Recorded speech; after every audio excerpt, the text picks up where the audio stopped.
2024 లేదా 25లో డిగ్రీ లేదా బీటెక్ చదివారా? సాఫ్ట్‌వేర్ జాబ్ కోసం ఎదురు చూస్తున్నారా? అయితే కోడ్ జ్ఞాన్ 100 డేస్ కోర్సులో చేరండి. జాబ్ సాధించండి.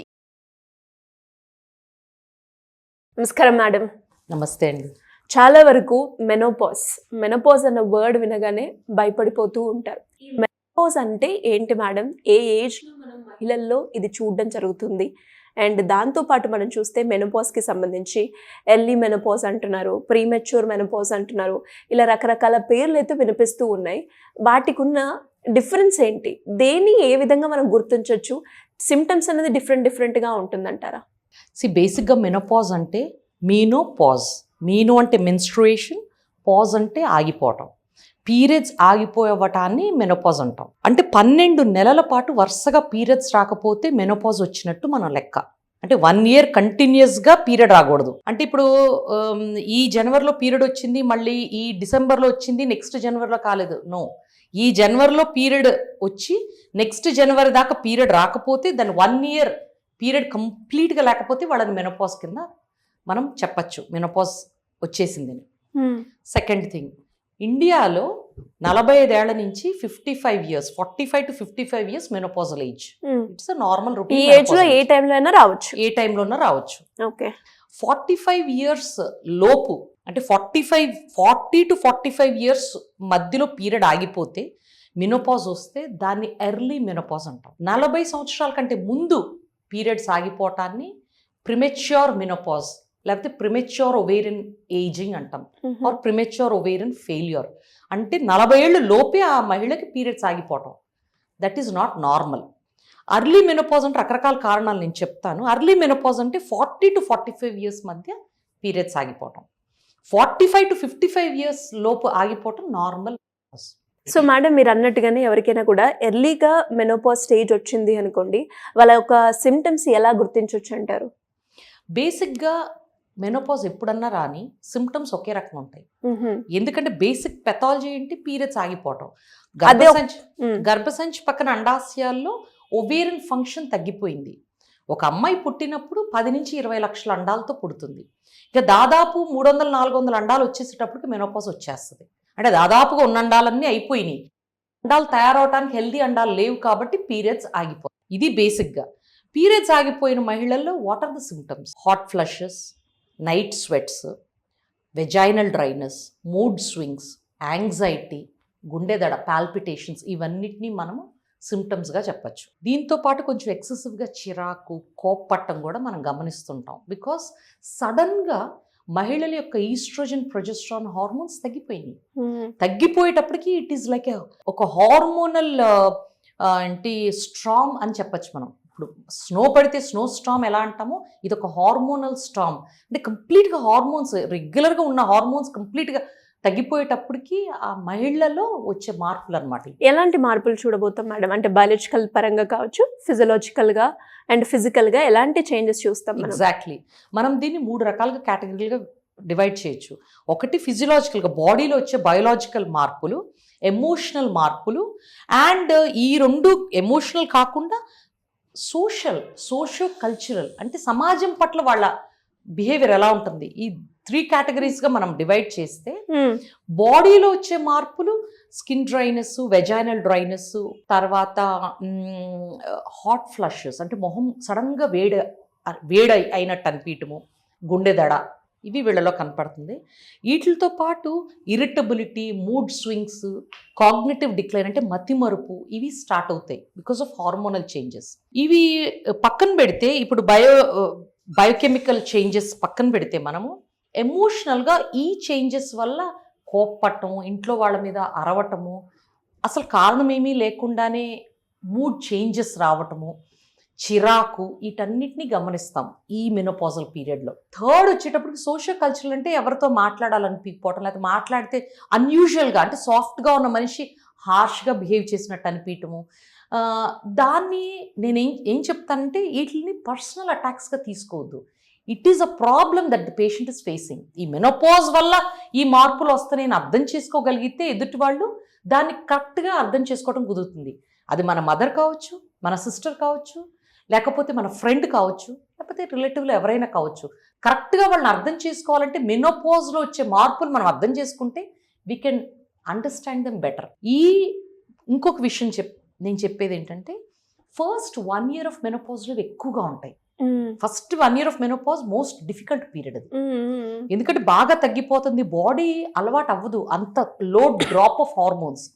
So it is like very low blood sugar levels వస్తే ఎంత నీరసం ఉంటుందో, ఎమోషనల్గా ఈస్ట్రోజన్ ప్రొజెస్ట్రాన్ తగ్గినప్పుడు it gives a similar effect of very low depressed mood, anxious, stress, రకరకాలుగా కలగాపులగా అవుతారు వీళ్ళు.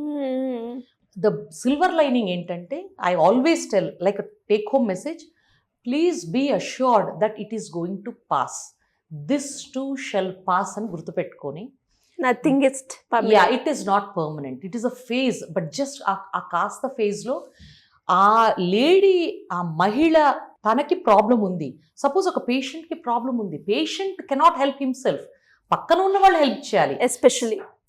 ఎస్పెషలీ మేడం మీరు అన్నట్టుగానే ఇప్పుడు మహిళలందరూ కూడా అప్పుడు పెళ్లి చేసుకుంటారు, పార్ట్నర్ అంటే ఇంకెవరు ఉంటారు, హస్బెండ్ రోల్ ఎస్పెషలీ ఈ స్టేజ్లో మీరు చెప్పే ఈ పాయింట్లో ఎలా సపోర్ట్ చేయాలి? Very good question. ఎందుకంటే ఐ ఆల్వేస్ ఫీల్ మెనోపాజల్ మహిళలు అర్థం చేసుకోవడం ఎంత అవసరమో, వాళ్ళ ఫ్యామిలీ మరీ ముఖ్యంగా వాళ్ళ పార్ట్నర్స్ అర్థం చేసుకోవడం ఇంకా ఎక్కువ అవసరం. Because they are the people taking care of them. So okay, నా వైఫ్ ఈ మెనోపాజ్లో she is going through this difficult phase, ఈ మెనోపాజ్ నుంచి she is going through, so let me try to understand and help her out because it is a passing phase. So ఆ టైంలో emotional support, కావాల్సిన ఇతరత్ర support, whatever support the women needs, just be with her, అర్థం చేసుకొని help చేస్తే this phase will pass and she will become normal again. ఆ కొద్ది రోజులు, కొద్ది వారాలు ఆమెకి సపోర్ట్ అవసరం. అండ్ అలాగే మేడం ఇప్పుడు ప్రీ మెచ్యూర్ మెనోపాజ్ అన్నారు కదా, అంటే కంప్లీట్గా 1 year రాకపోతే ఇది కంప్లీట్గా వెళ్ళిపోయినట్టే, లేదు మళ్ళా ఈ గ్యాప్లో ఎప్పుడన్నా ఒకసారి వచ్చింది అంటే దర్ ఇస్ అ ఛాన్స్ మళ్ళీ ఇంకొకసారి రావడానిక? Good question. నేను చెప్తూ ఉంటాను, ప్రిమెచ్యూర్ మెనోపాజ్ ఈజ్ అన్ప్రిడిక్టబుల్. ఎందుకంటే 40 years లోపు ఎవరు ఎక్స్పెక్ట్ చేయరు పీరియడ్స్ ఆగిపోతాయని. ఇంకో మోస్ట్ డిఫికల్ట్ థింగ్ ఏంటంటే ఈ ప్రిమెచ్యూర్ మెనోపాజ్ ఉన్న వాళ్ళల్లో సిమ్టమ్స్ ఏమి ఉండవు, కొద్దిగా ఇర్రెగ్యులర్ పీరియడ్స్, కొంచెం early periods, reducing ovarian function లైట్గా కనపడుతుంది తప్ప గ్రాస్గా ఐడెంటిఫై చేసేటట్టు ఉండదు. సో పర్టికులర్గా ఎందుకు తెలుసుకోవాలంటే those who want to postpone pregnancy, please be aware.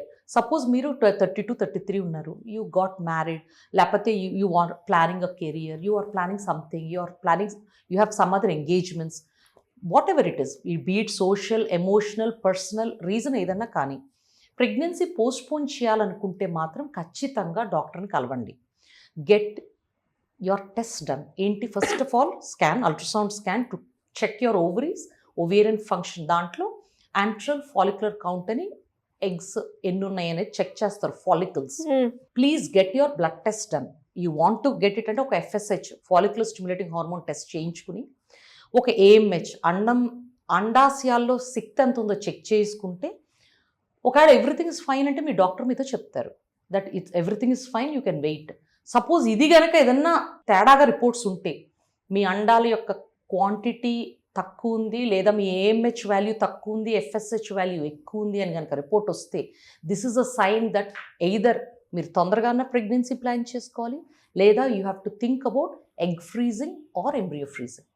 ఈ 2 విషయాలు మాత్రం మర్చిపోద్దు మీరు. If you want to postpone, if you have completed family then that is fine.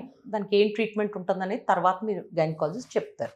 And అలాగే మేడం మీరు అన్నట్టుగానే ఇప్పుడు ప్రీ మెచ్యూర్ సైకిల్ ఏదైతే ఉందో అందులో కనుక ఈ రెగ్యులర్గా 1 yearలోనే ఒకసారి 2 times వచ్చింది అనుకోండి, అంటే ఇప్పుడు మీరు చెప్పినట్టుగానే ఈ వీడియో చూసి ఎవరైనా కూడా ఈ ఏజ్లో రాకుండా కొంచెం లేట్గా వస్తే నా హార్మోన్స్, నా ఏజ్ అండ్ అలాగే నేను ఏదైతే సిమ్టమ్కి గురవుతానో కొంచెం లేట్గా చేసుకోవాలి అన్న ఆలోచనలు ఉన్నవారు ఎవరైనా కూడా ఆ టైంలో కనుక అంటే బ్లడ్ ఇంప్రూవ్ అయ్యే ఫుడ్ తీసుకోవడము, హెల్తీగా ఉండే డైట్ ఫాలో అవుతూ ఎక్సర్సైజ్ కనుక ప్లాన్ చేస్తే మళ్ళీ మనం మన స్టేజ్ని కొంచెం బ్యాక్కి పుష్ చేసే అవకాశం ఉందంటారా? ఇక్కడ ఏంటంటే దేర్ ఆర్ మల్టిపుల్ రీజన్స్. అర్లీగా మెనోపాజ్ అవడానికి కొన్ని కారణాలు ఉన్నాయి. 1 thing, smoking, alcohol, junk food, type 1, type 2 diabetes. And these are the most important reasons for to get early menopause. Poor nutrition and vitamin D deficiency కూడా వీళ్ళలో ఎక్కువ ఉందని detect చేశారు. So improve your nutrition, improve your vitamin D levels. తర్వాత type 1 type 2 diabetes ఉంటే treated. రెండోది stop smoking. Alcohol also is, ఈ రోజుల్లో all studies are telling there is no safe limit for alcohol. ఇంత సరి నో, అన్ఫార్చునేట్గా there is no safe limit. It is best to stop, can't reduce it a lot, but smoking is definitely no. ఇవన్నిటిని control చేయగలిగితే కొంతవరకు ఆ roller కోస్టర్ని తగ్గించే అవకాశం ఉంది, అంటే కొంచెం మెరుగు చేసే అవకాశం ఉంది. But most important thing of reason premature మెనోపాజ్కి జెనెటిక్స్. అన్ఫార్చునేట్గా it is predetermined, we cannot do anything major.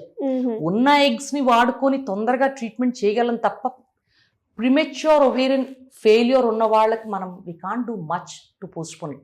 It is going to eventually they going to stop periods. Awareness, being aware and being కొంచెం తొందరగా జాగ్రత్త పట్టమే మనం చేయగలిగింది. So 2011 national family health సర్వేలో భారతదేశంలో 10 కోట్ల మంది మెనోపాజల్ విమెన్ ఉన్నారు. ప్రిడిక్టెడ్ మెనోపాజల్ విమెన్ 2026కి there are going to be approximately 40 crores menopausal women in India by 2026. బా, అంటే మేడం ఎర్లీగానేనా? కాదు, just routine menopause. Routine menopause they're going to be. So it is very important. అంటే ఇప్పుడు వాళ్ళు మెనోపాజ్లో ఏంటంటే మన దేశంలో డెలివరీలు, చైల్డ్ బర్త్లు, పోస్ట్ కాంట్రసెప్షన్స్కి ఉన్న టైం స్పెండ్ చేయటం కానీ దానికి ఉన్న ఇంపార్టెన్స్ కానీ అన్ఫార్చునేట్గా మెనోపాజ్ ఉండట్లేదు.